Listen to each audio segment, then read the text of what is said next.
Hello दोस्तों, मैं निगम चौहान आप सभी लोगों का स्वागत करता हूं आपके अपने यूट्यूब चैनल द कॉन्सेप्ट में। बच्चों, हम स्पीड टाइम एंड डिस्टेंस पढ़ रहे थे और उसमें हमने सेम डायरेक्शन और अपोजिट डायरेक्शन वाला जो कॉन्सेप्ट था, मतलब एक ही दिशा में जाने वाले और विपरीत दिशा में जाने वाले, वो क्वेश्चन हमने कर लिए थे। कुछ क्वेश्चन ऐसे भी किए थे जिसमें कि एक ही क्वेश्चन में सेम डायरेक्शन और अपोजिट डायरेक्शन दोनों कॉन्सेप्ट लग रहे थे। ठीक है, वो कर लिए थे। अच्छा, कुछ क्वेश्चन बच्चों ऐसे आते हैं अपोजिट डायरेक्शन वाले भी, कि जिसमें कि मिलने के बाद की दो ट्रेन हैं, वो दो कार हैं, वो एक दूसरे की तरफ चलना शुरू करती हैं और बीच में किसी स्टेशन पर मिलने के बाद अपने अपने स्थानों पर पहुंचती हैं और उनका टाइम दिया हुआ है। तो वहाँ पर स्पीड और टाइम का रिलेशन के बारे में बात चलती है। तो वो रिलेशन क्या होता है, किस तरह वो रिलेशन को ड्राइव कर सकते हैं, किस तरह वो रिलेशन आता है, क्योंकि अगर आप बेसिक से करने लगेंगे क्वेश्चन, उस फॉर्मूले से नहीं करेंगे, तब आपको ज़रूरत पड़ेगी। ठीक है, तो मैं आपको समझा देता हूँ क्या कंडीशन है। ये दो स्टेशन है बच्चों, एक स्टेशन ए है और एक स्टेशन बी है। दो स्टेशन है। अब एक कार चलती है बच्चों ए से बी की तरफ, ये चलती है S1 स्पीड से, और दूसरी कार चलती है बी से ए की तरफ, ये चलती है बच्चों S2 स्पीड से। अब ये दोनों कार बीच में किसी स्टेशन पर मिल जाती है, मान लो यहाँ कहीं मिल गई है, ये स्टेशन है मान लो सी। अब ये क्या कहता है कि जब ये जहाँ पर मिलती हैं, मिलने के बाद जो कार जिस तरफ जा रही थी उसी तरफ जाएगी। तो पहली कार जो है मिलने के बाद ये अपने स्टेशन पर पहुँचेगी, तो ये टाइम है बच्चों T1। और दूसरी कार मिलने के बाद अपने स्टेशन पर पहुँचेगी जहाँ उसको जाना था, तो ये टाइम लगता है T2। तो इनमें स्पीड में और टाइम का जो रिलेशन होता है वो होता है बच्चों S1/S2 बराबर √T2/T1, T2/T1। ये स्पीड और टाइम का रिलेशन होता है, इसको नोट कर लो आप लोग। ये जो रिजल्ट है ये काम आने वाला है, फॉर्मूले की तरह काम करेगा ये। ठीक है, और बाकी इसका जो बेसिक है बच्चों वो समझ लो। देखो यहाँ हो सकता है क्योंकि न्यूमेरिकल वैल्यू नहीं है तो आपको कम समझ आएगा। तो जब पहला क्वेश्चन न्यूमेरिकल वैल्यू के काम कराएंगे तो मैं आपको बेसिक से ही बताऊँगा और इस फॉर्मूले की हेल्प से भी बताऊँगा।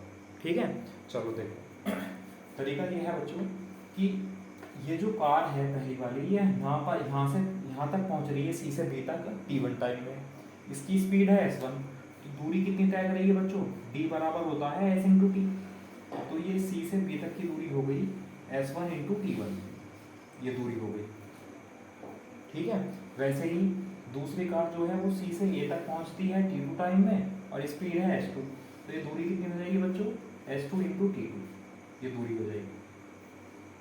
इतना समझ आया। ये जो ए से सी तक की दूरी है और बी से सी तक की दूरी है, ये आपको समझ आया। न्यूमेरिकल वैल्यू होंगी तो बहुत आसानी समझ आएगा, घबराना मत आप लोग। अब देखो, अब एक बात बताओ, जब मैंने आपको बताया था कि जब भी कोई दो ऑब्जेक्ट या कोई भी दो कार एक दूसरे के अपोजिट डायरेक्शन में जाती हैं, तो जहाँ पर वो बच्चों मिलेंगी वहाँ पर मिलने का जो समय है दोनों कार का या दोनों ऑब्जेक्ट का, वो सेम होता है। इसका मतलब ये कार पहली कार ए से सी तक आई होगी जितने समय में, उतने ही समय में दूसरी कार बी से सी तक आई होगी, तो मिलने का समय बराबर है। तो हम ऐसा लिख सकते हैं T1 बराबर T2, और T बराबर होता है बच्चों D/S। अब चलो लिख लिया हमने D1/S1 बराबर T2/S2। अब पहली दूरी कौन सी लेंगे, पहली वाली, यानी पहली दूरी हो गई S2 into T2, S2 into T2। और पहली स्पीड कितनी है S1 बराबर दूसरी दूरी कितनी है S1 इंटू T1, और स्पीड कितनी है बच्चों ये D2 है तो ये S2 है, तो ये S2। ठीक, अब आप S1 को इधर ले जाओ, S2 को इधर ले जाओ, T1 को इधर ले आओ, तो ये हो जाएगा T2/T1 equal to S1 into S1 कितना हो जाएगा, S1 का square upon S2 into S2 कितना हो जाएगा, S2 का स्क्वायर। जब स्क्वायर हटेगा तो रूट लग जाएगा, तो यहाँ से क्या रिलेशन बन जाएगा बच्चों, S1/S2 बराबर √T2/T1। ठीक है, तो हम ये फॉर्मूला या ये रिजल्ट भी याद रख सकते हैं, या फिर ये बेसिक मेथड है बच्चों, न्यूमेरिकल वाले क्वेश्चन में बहुत अच्छे समझ में जाएगा, आप परेशान मत हो। लेकिन इसका स्क्रीनशॉट ले लो आप लोग। ठीक है, अब हम अगला इसका इसी का पर बेस जो है क्वेश्चन लिखते हैं।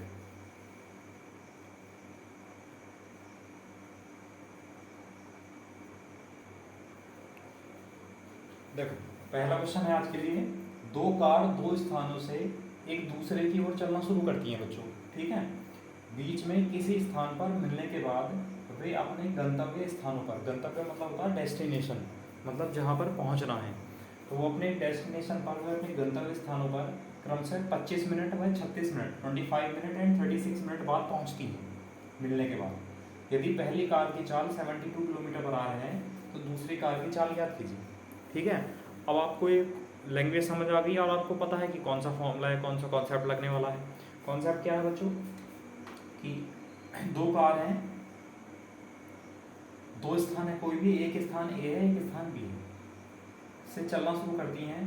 पहली कार चल रही है बच्चों 72 किलोमीटर प्रति घंटे की चाल से 72 किलोमीटर पर आवर, और दूसरी कार चल रही है, हमें नहीं पता, वो हमने मान लिया x किलोमीटर पर आवर। अब ये बीच में किसी स्थान पर मिलती हैं, किसी स्टेशन सी पर मिलती हैं, तो पहली कार यहाँ से यहाँ तक पहुँच रही है अपनी डेस्टिनेशन पर वो 25 मिनट है, और दूसरी कार मिलने के बाद यहाँ से यहाँ तक पहुँच रही है, ये 36 मिनट है। तो दूसरी कार की चाल बतानी है बच्चों। तो क्या रिलेशन लगने वाला है, ये लगने वाला है S1/S2 बराबर √T2/T1, √T2/T1। बस अब वैल्यू पुट कर दो। S1 मतलब पहली स्पीड कितनी है बच्चों 72, S2 मतलब दूसरी स्पीड कितनी है x, बराबर T2 मतलब दूसरा समय कितना है। अब देखो पहला समय 25 है, दूसरा 36 है, दूसरा समय 36 है और पहला 25 है। अब ये भी मिनट है, ये भी मिनट है। तो यहाँ आप एक चीज़ का ध्यान रखना कि जो यूनिट है वो सेम होनी चाहिए, जो टाइम की यूनिट है वो सेम होनी चाहिए दोनों में, जो स्पीड की यूनिट है वो दोनों में सेम होनी चाहिए। ऐसा ना हो कि ये मिनट है ये घंटे है, ठीक है। अगर ऐसा भी है तो आप उसको कन्वर्ट कर लेंगे, या तो मिनट बना लेंगे या घंटे बना लेंगे या सेकंड बना लेंगे, क्योंकि यहाँ कोई भी फर्क नहीं पड़ता है। देखेंगे आप लोग, देखो मिनट से मिनट कैंसिल हो गया, कोई फर्क नहीं पड़ा। सेकंड से सेकंड होता तो कैंसिल हो जाता, घंटे से घंटे होता तब भी कैंसिल हो जाता। तो यहाँ यूनिट पर कोई फर्क नहीं पड़ता, लेकिन ये दोनों यूनिट यानी जो टाइम की यूनिट है वो सेम होनी चाहिए, जो स्पीड की यूनिट है वो सेम होनी चाहिए। ठीक है, अब देखो आप सॉल्व करेंगे 72/x इक्वल टू कितना हो जाएगा बच्चों, 36 का स्क्वायर रूट आ जाएगा 6 और 25 का स्क्वायर रूट आ जाएगा 5। अब सॉल्व करेंगे 6 से 12 बार कैंसिल हो जाएगा बच्चों, और क्रॉस मल्टीप्लाई करेंगे तो x बराबर कितना आ जाएगा 12 × 5 12 पंजे 60, और x हमने क्या मान रखा था बच्चों, x मान रखा था किलोमीटर पर आवर, तो 60 किलोमीटर पर आवर ये आंसर आ जाएगा। ये स्पीड आ जाएगी दूसरी कार की चाल 60 किलोमीटर प्रति घंटे। बताओ समझ आया नहीं आया, कर सकते हैं, चलो ठीक है, इसका स्क्रीनशॉट लो। अभी मैं इसको आपको बिना इस फॉर्मूले के बता दूंगा कि अगर आपको ये फॉर्मूला ये रिलेशन अगर याद नहीं रहा बच्चों, हो जाता है अगर आपको प्रैक्टिस करने में थोड़ा सा टाइम हो जाता है चैप्टर की, है ना, तो भूल जाते हैं, ऐसा स्वाभाविक है, नेचुरल है। तो क्या करना है, अगर आप इस फॉर्मूले का यूज़ नहीं करेंगे तो फिर बेसिक से किस तरह करेंगे क्वेश्चन को, ये मैं आपको समझा देता हूँ। इसका स्क्रीनशॉट लो आप।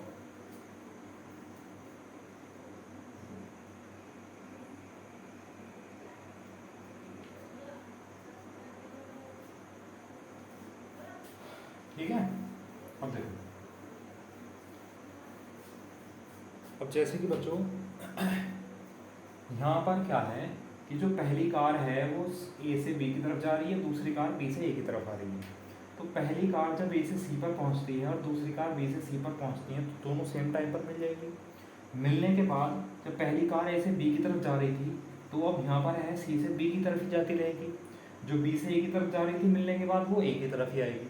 ठीक है, अब ये 72 किलोमीटर प्रति घंटे की जो चाल वाली कार है ये सी से बी तक की दूरी 25 मिनट में तय करती है।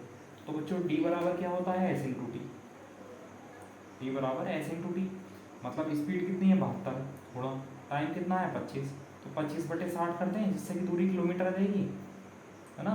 भाई 12 × 72 12 पंजे 60 और 5 पंजे 25 यानी 6 पंजे 30, दूरी कितनी होगी बच्चों ये 30 किलोमीटर। तो ये वाली दूरी होगी 30 किलोमीटर। ठीक है, फिर अगर आप ये डिस्टेंस निकालेंगे तो ये वाली जो दूरी है x किलोमीटर प्रति घंटे की चाल से 36 मिनट में तय होती है। तो t बराबर होता है s इंटू टी, स्पीड है x गुणा टाइम है 36, 36/60, 12 × 36 12 पंजे 60, यानी ये दूरी कितनी हुई बच्चों 3x/5 किलोमीटर, 3x/5 किलोमीटर। ठीक, अब जितने समय में ये पहली वाली कार जो है 3x/5 किलोमीटर चलकर यहाँ जाएगी, उतने ही समय में दूसरी कार 30 किलोमीटर चलकर सी पर आ जाएगी।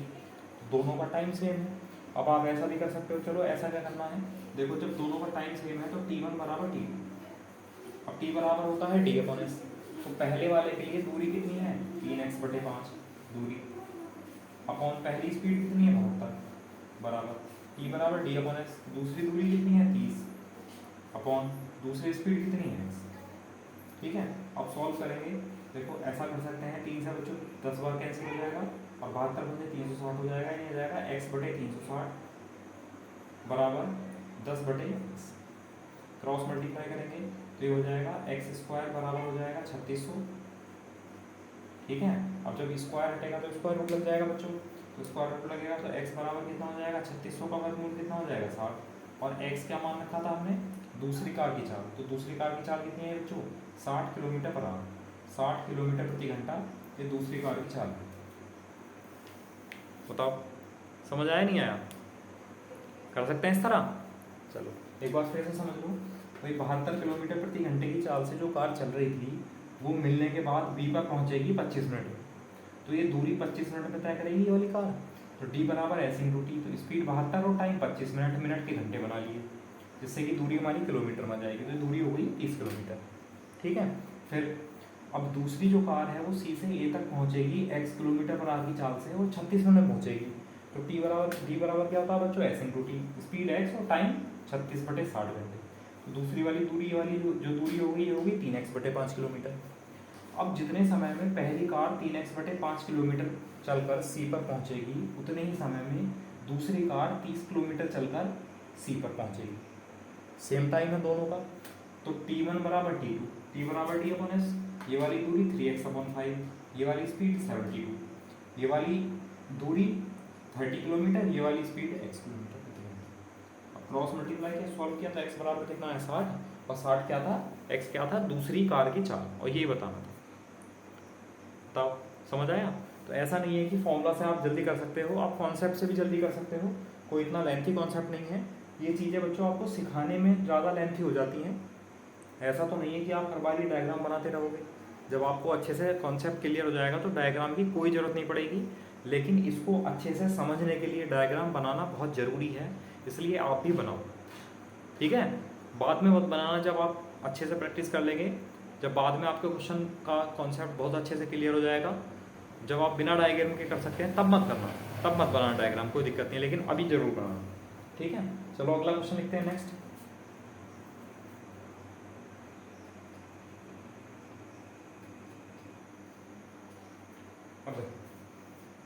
अगला क्वेश्चन है, दो कार दो स्थानों से एक दूसरे की ओर चलना शुरू करती हैं और बीच में किसी स्थान पर मिलने के बाद वे अपने गंतव्य स्थानों पर क्रम से 16 मिनट और 25 मिनट में पहुंचती हैं।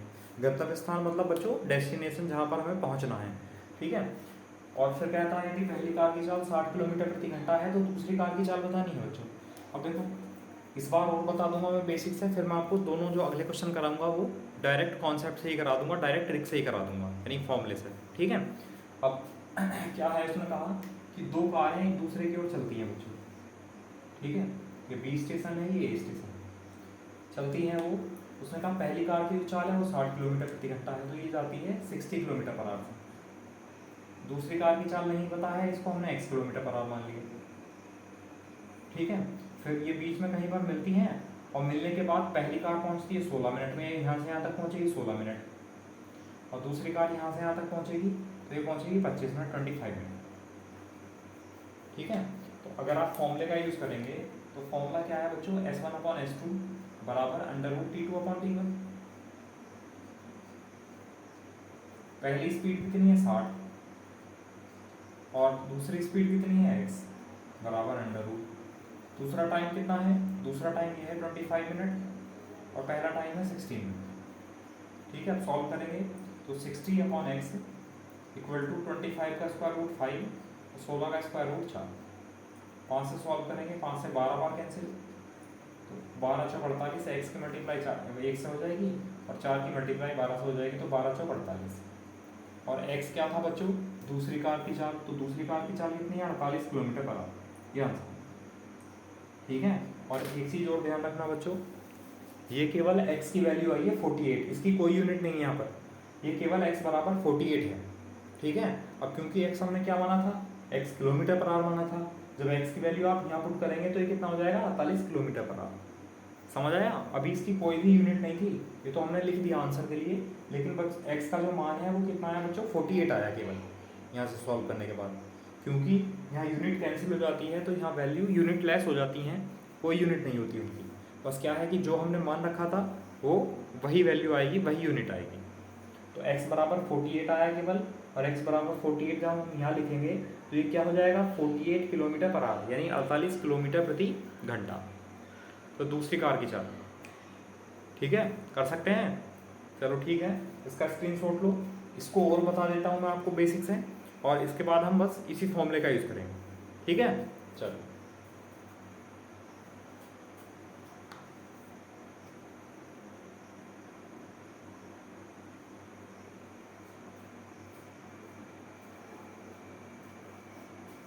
देखो,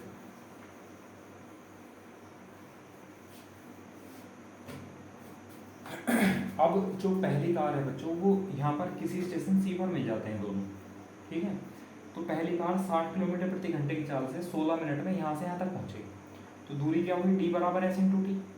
स्पीड कितनी है 60, टाइम कितना है 16, तो 16/60 करते हैं इसको घंटे बनाने के लिए। तो यहाँ दूरी कितनी आई बच्चों 16 किलोमीटर, तो सी से बी तक की दूरी होगी 16 किलोमीटर, ठीक है। फिर d बराबर s इंटू टी, यानी दूसरी कार जो है वो सी से ए तक पहुंच रही है 25 मिनट में, और x किलोमीटर प्रति घंटे उसकी चाल है। तो x गुणा 25 मिनट है तो 25 मिनट के घंटे बना लो, 5 पंजे 25, 5 से 12, तो आया 5x/12 किलोमीटर। ये वाली दूरी होगी 5x/12 किलोमीटर, ठीक है। अब जो पहली कार है वो ए से सी तक जितने समय में पहुंचेगी उतने ही समय में दूसरी कार बी से सी तक पहुंच जाएगी। तो जो टाइम है इनका t1 बराबर t2, टाइम बराबर होगा। अब t बराबर है d/s बच्चों, तो d यानी पहली दूरी कितनी है 5x/12, 5x/12 पहली दूरी है, t बराबर d/s, और स्पीड कितनी है उसकी 60, बराबर दूसरी दूरी कितनी है 16 किलोमीटर, और दूसरी स्पीड कितनी है, ठीक है। अब सॉल्व करेंगे तो ये जाएगा 5x/12 से 72 720 बराबर 16/x, ठीक है। अब सॉल्व करेंगे तो भाग कर लो, चलो 5 × 5 2 बचा, 5 चौक 20 और 5 चौक 20, तो यहाँ से क्रॉस मल्टीप्लाई जब हम करेंगे तो x इंटू एक्स तो हो जाएगा बच्चों x², और इसको हम ऐसे लिख लेंगे मल्टीप्लाई करके 144 गुणा 16, 144 गुणा 16 ऐसे लिख दिया। स्क्वायर हटेगा तो रूट लग जाएगा, x बराबर आ जाएगा √144 × 16, 144 गुणा 16। अब 144 का वर्गमूल क्या होता है बच्चों 12, इसका अलग अलग वर्गमूल निकाल लो, मल्टीप्लाई करेंगे टाइम लगेगा। तो 144 का वर्गमूल कितना है 12, मल्टीप्लाई और डिवाइड में हम ऐसा कर सकते हैं। 16 का स्क्वायर रूट कितना है 4, तो 12 चौक 48, तो x की वैल्यू कितनी आई 48, और क्योंकि x क्या है किलोमीटर पर आवर, तो स्पीड आ गई दूसरी कार की 48 किलोमीटर पर आवर, ये आंसर है। बताओ समझ आया? कर लेंगे, कोई दिक्कत नहीं है। चलो ठीक है, इसका स्क्रीनशॉट लो, फिर आगे बढ़ते हैं नेक्स्ट।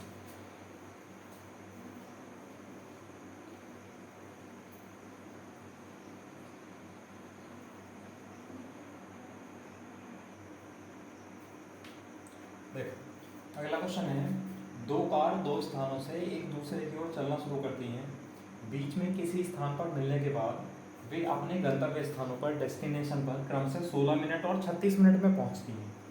यदि पहली कार की चाल 36 किलोमीटर प्रति घंटा है तो दूसरी कार की चाल बताओ। चलो ये तो पहले जैसा क्वेश्चन है, इसमें थोड़ा सा चेंज कर देते हैं बच्चों,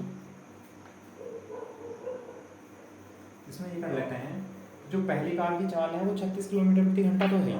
अब ये पूछ लेगा अगर वो इसमें कि 36 किलोमीटर प्रति घंटा है तो पहले स्थान से वे कार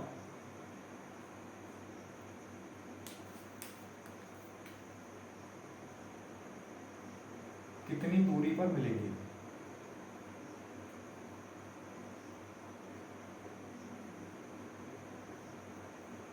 कितनी दूरी पर मिलेगी, ठीक है। क्योंकि ऐसा करने के लिए भी हमें स्पीड तो निकालनी पड़ेगी पहले। ठीक है, क्वेश्चन समझ लो फिर से एक बार क्या है कि दो कार हैं वो दो स्थानों से एक दूसरे की तरफ चलती हैं। तो एक डायग्राम बना लेंगे चलो। एक स्टेशन बी है, एक स्टेशन ए है, एक दूसरे की ओर कार चलना शुरू करती है। ठीक है, फिर क्या होता है कि बीच में किसी स्थान पर मिलने के बाद, मान लो किसी स्थान पर सी पर मिली है, किसी स्थान पर मिलने के बाद वे अपने अपने गंतव्य स्थानों पर 16 मिनट और 36 मिनट पहुंचती है। तो एक कार यहाँ से यहाँ तक पहुंचती है 16 मिनट में, और एक कार यहाँ से यहाँ तक पहुंचती है 36 मिनट में। ठीक है, और पूछा है पहली कार की जो चाल है वो 36 किलोमीटर प्रति घंटा है बच्चों, तो इसकी चाल है 36 किलोमीटर पर आवर। दूसरी कार की चाल बतानी है, तो हमने मान लिया चलो 1 किलोमीटर पर आवर। ठीक है, अब अगर आप लोग फॉर्मूले से करेंगे तो बच्चों हमें पता है S1/S2 बराबर होता है √T2/T2। ठीक है, अब पहली स्पीड कितनी है 36, और दूसरी स्पीड नहीं पता, तो दूसरी स्पीड x मान रखी है यहाँ पर, बराबर दूसरा टाइम कितना है बच्चों, तो दूसरा टाइम है 36 मिनट और पहला टाइम है 16 मिनट। चाहो तो सॉल्व कर लो या थोड़ा सा डिवाइड भी कर सकते हैं। यहाँ पर सॉल्व करेंगे, देखो 36 ये आ गया, 36/x 36/x इक्वल टू 36 का वर्गमूल 6 और 16 का वर्गमूल 4। ठीक है, अब सॉल्व करेंगे तो 6 6 36 क्रॉस मल्टीप्लाई करेंगे तो 6 चौक 24, तो x बराबर कितना है बच्चों 24। और x क्या था, दूसरी कार की चाल थी जो हमसे पूछा नहीं गया था, ये तो नहीं पूछा गया, तो हमसे क्या पूछा गया है कि वो पहले स्थान से कितनी दूरी पर मिलेगी, मतलब हमसे a से लेकर c तक की दूरी पूछी है बच्चों।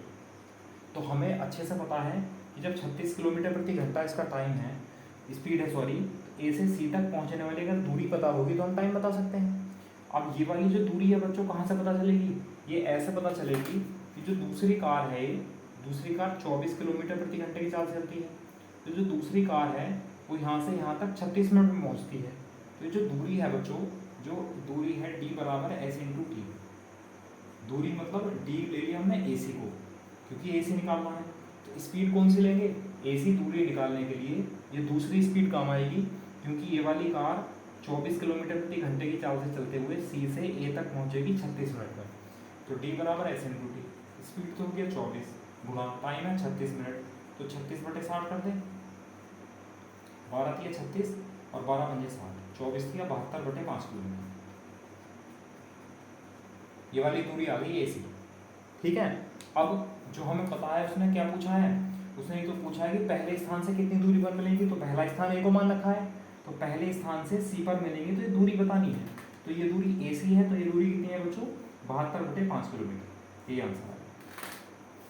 ठीक है, इस बार में दूसरी स्पीड नहीं पूछी थी, लेकिन हमने क्या किया, दूसरी स्पीड निकाली पहले और फिर हमने उसके क्वेश्चन को थोड़ा सा आगे और बढ़ाया, तो दूसरी स्पीड हमें निकालनी पड़ेगी। तो ये था फॉर्मूले वाला मेथड। अगर आपको बेसिक से करना है तब मैं बताता हूँ क्या करना है। ठीक है, इसका स्क्रीनशॉट लो।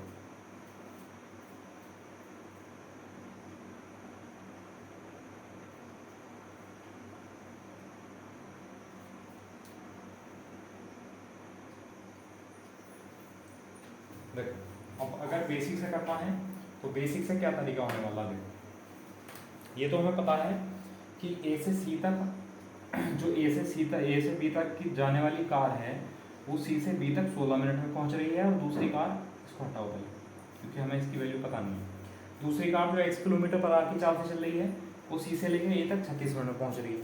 ठीक है, तो हम क्या करेंगे, पहले हमें डिस्टेंस निकालेंगे। ठीक,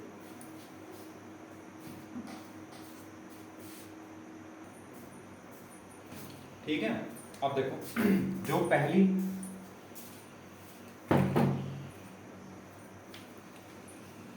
अब देखो जो 36 किलोमीटर प्रति घंटे की चाल से चलने वाली कार है बच्चों, वो यहाँ से यहाँ तक पहुँचेगी कितने मिनट में, 16 मिनट में। तो ये दूरी निकाल लें, d बराबर होता है बच्चों S/T, d बराबर S/T। स्पीड कितनी है 36 और टाइम कितना है 16 मिनट, तो 16/60 कर दें, मतलब 12 की 36 और 12 पंजे 60, यानी 16 की 48/5 किलोमीटर की दूरी होगी। ठीक है, तो ये दूरी होगी 48/5 किलोमीटर। अगर हमसे पूछ लेता ना कि दूसरे स्थान से कितनी दूरी पर मिलेंगे, तो हमें दूसरी स्पीड की कोई ज़रूरत ही नहीं थी, आंसर आ जाता डायरेक्ट। लेकिन क्योंकि पहली वाली दूरी पूछी है इसलिए दूसरी वाली स्पीड की ज़रूरत पड़ेगी। चलो अब दूसरी वाली स्पीड निकाल देते हैं। ये दूसरी वाली जो कार है वो सी से ए तक पहुंचती है 36 मिनट में और x किलोमीटर प्रति घंटा इसकी चाल है। तो d बराबर क्या हुआ है, s इंटू टी। स्पीड है x किलोमीटर प्रति घंटा इंटू टाइम कितना है 36 मिनट, तो 36/60। तो 12 3 36, 12/60। तो ये दूरी बच्चों कितनी होगी 3x/5 किलोमीटर। तो ये वाली दूरी होगी 3x/5 किलोमीटर। ठीक है। अब जितने समय में पहली कार ए से सी तक पहुंचेगी उतने समय में दूसरी कार बी से सी तक पहुंच जाएगी। टाइम बराबर है, तो t1 बराबर हो गया t2 और t बराबर d/s, तो जाने के लिए दूरी 3x/5, d अपन जाने के लिए स्पीड 36। अच्छा उधर से आने के लिए दूरी 48/5 और उधर से आने के लिए स्पीड x। अब 5 से तो 5 कैंसिल हो गया, ठीक है। 3 से 16 बार कैंसिल हो गया। क्रॉस मल्टीप्लाई जब हम करेंगे तो x² बराबर हो जाएगा 36 × 16, 36 × 16 और x बराबर कितना आ जाएगा बच्चों, 36 का 6 और 16 का 4, तो x बराबर कितना है 24। ठीक है। अच्छा क्योंकि हमसे पूछा है कि वो पहले स्थान से कार कितनी दूरी पर मिलेगी, तो पहला स्थान ए है तो हमसे ए सी की दूरी पूछी है। ए सी की दूरी कितनी है 3x/5 भी बताना है। 3x/5 x की वैल्यू पुट कर दो 24, तो 3 × 24/5 यानी 72/5, 72/5 किलोमीटर। ये आंसर है। बताओ समझ आया नहीं आया, कर लेंगे इस टाइप से। चलो ठीक है, इसका स्क्रीनशॉट लो और कोई भी समस्या है, कोई भी क्वेश्चन समझ नहीं आ रहा, कोई मेथड समझ नहीं आ रहा बच्चों, तो आप इस नंबर पर आप मुझे बता सकते हो, व्हाट्सअप कर सकते हो, कॉल कर सकते हो। ठीक है। और मैंने आपको बताया था बहुत जल्द यूपी पुलिस और यूपी एसआई वाला जो बैच है स्पेशल मैथमेटिक्स वाला, वो मैं लॉन्च करने वाला हूँ, वो मैं स्टार्ट करने वाला हूँ। ठीक है। उसके बारे में मैं पहले आपको बताऊँगा डेट भी और डेट टाइम तो क्या है, क्योंकि रिकॉर्डेड वीडियो हैं तो डेली आपको मिलती रहेंगी। और जो डेट है वो मैं आपको क्लियर कर दूंगा। और उससे पहले हम एक दिन पहले या कुछ दिन पहले या कल मैं आपको मान लेता हूँ कि कल मैं आपको जो इसका सिलेबस है मैथमेटिक्स का वो डिस्कशन करा दूंगा, उसका पूरा डिस्कस कर लेंगे सिलेबस, और हमें किस तरह से पढ़ना है उसकी स्ट्रेटजी भी हम एक साथ ही बना लेंगे। ओके, तो आप लोग भी तैयार हो जाइए, एकदम से मजबूत हो जाओ। एग्ज़ाम जल्दी होगा जैसा कि आपको दिया गया था, न्यूज़पेपर में पढ़ा है, नोटिफिकेशन में भी सब कुछ है ना, बहुत जल्दी होने वाला है। चलो फिर अगला क्वेश्चन लिखते हैं। को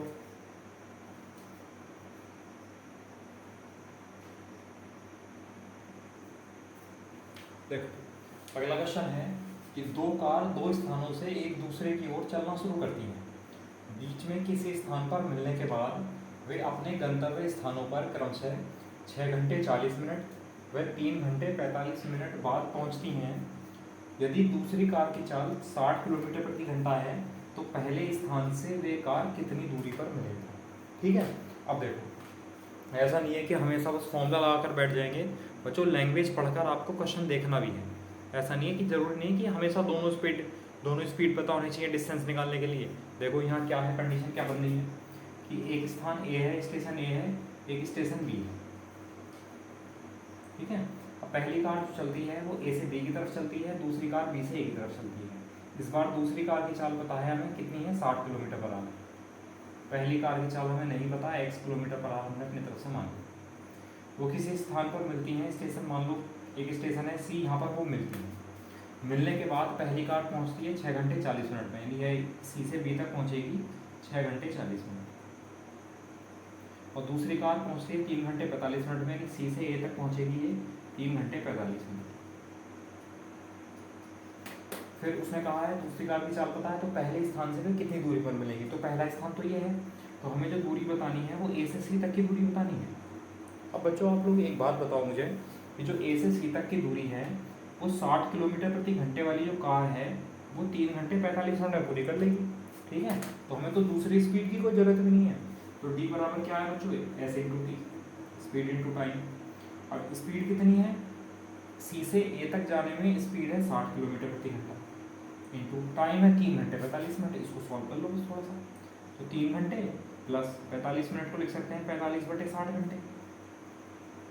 15 दिया 45, 15 चौका 60, मतलब 4 दिया 12, 12 3 15, मतलब ये हुआ 15/4 घंटे। तो गुणा 15/4 घंटे, 4 से 15 और 15 गुणा 15 कितना आया बच्चों 225। तो और ये क्या है किलोमीटर। इसका मतलब पहले स्थान से 225 किलोमीटर दूर स्थान पर वो दोनों कार एक दूसरे को मिलेंगी। बस ये आंसर आ गया। तो दूसरी स्पीड निकालने की जरूरत ही नहीं है। हाँ बाई चांस अगर इसमें ये पूछ लेता कि वो दूसरे स्थान से कितनी दूरी पर मिलेंगी, है ना, इसका मतलब है कि दूसरे स्थान का मतलब ये यहाँ से CV की दूरी पूछी है। इसका मतलब है कि x किलोमीटर प्रति घंटे वाली जो कार है वो C से B तक पहुँचेगी 6 घंटे 40 मिनट। तब आपको x का मान निकालना पड़ता, मतलब तब आपको दूसरी स्पीड बच्चों निकालनी पड़ती। ठीक है, कर सकते हैं सर। चलो ठीक है, आज इतना ही रहने देते हैं। आज ये कॉन्सेप्ट अच्छे से तैयार कर लो आप लोग, और फिर कल मिलते हैं एक नए कॉन्सेप्ट के साथ। ठीक है, और तब तक के लिए आप लोग पढ़ते रहिए, तैयारी करते रहिए। कोई भी समस्या है तो ये नंबर दिया हुआ है बच्चों, इस पर आप व्हाट्सएप पर क्वेश्चन भी भेज सकते हो, किसी भी चैप्टर का कोई भी क्वेश्चन भेज सकते हो, और आप कॉल भी कर सकते हो। ठीक है, और अब ये धीरे धीरे अर्थमेटिक ख़त्म होने की ओर है। ठीक है, इसके बाद बच्चों एडवांस शुरू कर देंगे, और वो एडवांस किसी भी कोई भी एग्ज़ाम है उसमें एडवांस आने वाला होगा बच्चों। उसमें सारा का सारा जो भी पढ़ाऊंगा वो किसी भी एग्ज़ाम में कवर करेगा। ये किसी भी एक स्पेशल एग्ज़ाम के लिए नहीं है, ये जनरल कंपटीशन में किसी भी एग्ज़ाम के लिए, ये मैं आपको पहले ही बता चुका हूँ। ठीक है, और मैंने ये भी बताया था आपको कि कोई भी बैच में स्टार्ट करने वाला होऊंगा तो उसके लिए मैं आपको बताऊँगा पहले, और ये बैच वैसे का वैसे ही चलता रहेगा। मैं जो यूपी कांस्टेबल और SI वाला बैच शुरू करने के लिए जा रहा हूँ, ठीक है, उसका इस पर कोई फ़र्क नहीं पड़ेगा, ये अपना ऐसे ही चलता रहेगा, इसकी क्लास वैसी चलती रहेगी, इतना डीपली पढ़ते रहेंगे। ठीक है, बस क्या है कि जो नया बैच स्टार्ट होगा उसको हमें करना होगा, उसको टाइम के अकॉर्डिंग उसको देखना होगा, टाइम के अकॉर्डिंग उसको बांटना होगा कि कितना टाइम देना है, कितने घंटे में उसको कराना है बच्चों, है ना। तो उसमें थोड़ा सा स्पीड कम या ज़्यादा हो सकती है। इसकी स्पीड अपनी जो नॉर्मल चल रही है बच्चों वही चलती रहेगी। ठीक है, फिर भी अगर किसी बच्चे को कोई समस्या है तो रिकॉर्डेड वीडियो सारी की सारी प्लेलिस्ट में पड़ी हुई हैं। अगर किसी को डीपली पढ़ने के बाद वो बैच पढ़ना है बच्चों तो ऐसा भी कर सकते हो, वो आपके लिए प्रैक्टिस की तरह काम करेगा। ठीक है, चलो ओके, फिर कल मिलते हैं नए कॉन्सेप्ट के साथ। Okay, thank you class.